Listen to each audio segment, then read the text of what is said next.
The coyote goes.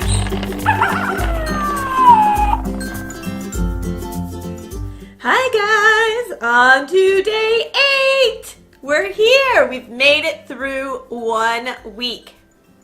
Today I got a great email about animal totems. A woman emailed me and she indicated she had been asking the universe for a sign. She wanted to know things were going to be okay. And today she thought she got it. She was out shoveling snow, clearing up her walk, and behind her came a coyote. Now this woman does not live out in the rural area. She does not live in the wilderness. She lives in the suburbs, where coyotes do not run rampant. So the first thing I responded was, well, hell yeah, it is a sign. Anytime an animal comes out of the blue, that is out of place, out of the ordinary, and it catches your attention, you know that is a sign from the universe. There, especially in this case where she was asking for a sign.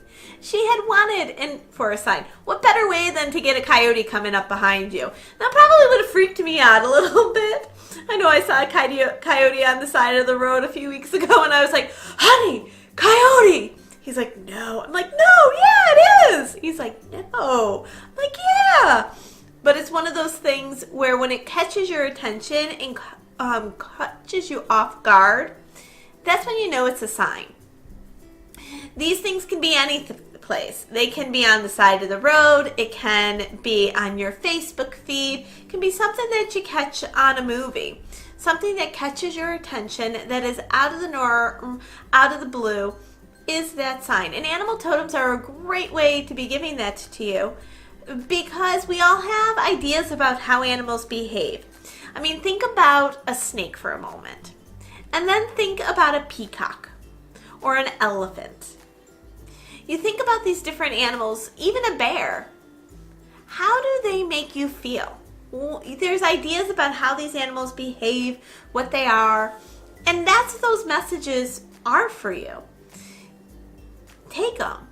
You don't have to know what the animals mean. Quite honestly, I don't.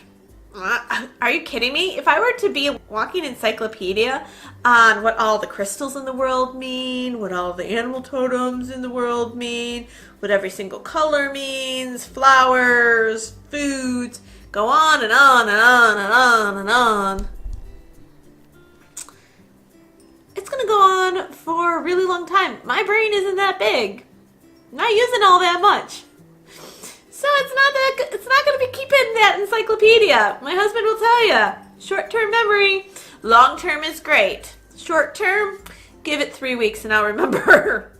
The short-term, not so great. So it's not filed away back there. So go to the resources. There's great books. Ted Andrews' Animal Speak is wonderful. And lots of online sources. I go to them all the time and I'll read a couple and whatever calls out to me and it's like, oh, that really seems like it makes sense right now.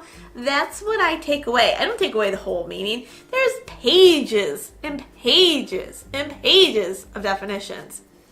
Cut out what you don't want. Keep what resonates for you. I love it. I love getting these stories. It's one of the best things about my job as a medium is I hear how this universe spirit talks to people. I get the great emails. I get great stories when I'm sitting down with clients or with my students. It's awesome. Even my friends and family. I think because I am a medium, everybody loves to share that because they don't know who else to talk to about it.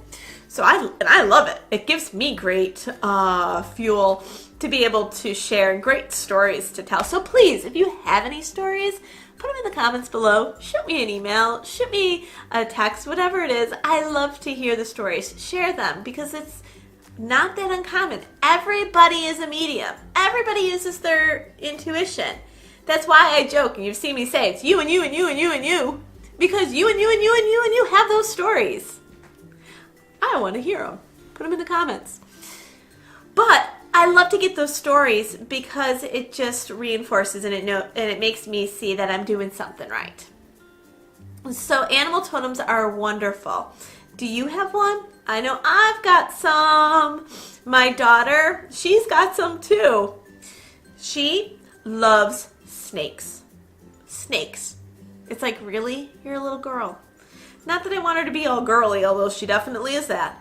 But she loves snakes. When they're on a TV program, even if they're the villain, the bad guy, like in The Jungle Book, she loves the snake. When it comes to being outside, the worms, oh my gosh, she loves them. She's like, snake, snake. Little toy figurines, snake. When it comes to Play-Doh, she's rolling out the Play-Doh and going, snake. Drives my aunt nuts. It's like, why snakes? But she loves them. Obviously, that is a totem of hers. For me, when I was a little girl, it was monkeys. I had monkeys everywhere. Garbage bags and garbage bags full of them. When I left my mom's house, I'm like, what am I going to do with all these monkeys? But I loved them to no end. I loved their curiosity. I loved their intellect. And it was just something that resonated with me. A few years ago, it was the great heron. In the middle of Jamestown, I saw a huge heron flying down by the river walk. In the middle of Jamestown. Shortly after that, when I was in DC, I saw herons everywhere. So much so that I walked home with a big one. It stands about 3 feet high because they were everywhere. And it finally got them to stop hounding the message into me. And fortunately, it was 90% off. So it was like, okay, I'll take it home with me. It used to sit in my office. It's in my basement right now because I don't need the heron anymore. Totems can come and go. It's a message at the time, and at the time I needed the message of the heron. I had left my day job, and I needed the reassurance that it was okay to walk to the beat of my own drum. And that's the message the heron brought with it. Thank you, Google search, for me to be able to find that because I would have gotten it otherwise. But that's why there's that wealth of resources that you can get that information from. So if you are having reoccurring animals, I encourage you to Google them and see what's up with that because chances are there's a message hidden in it.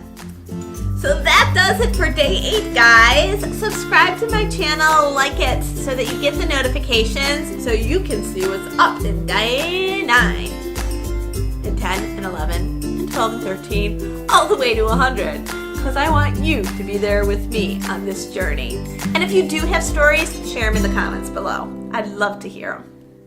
And maybe we can do the chicken dance together. Do do do do do do do do do do do do do do do do do do.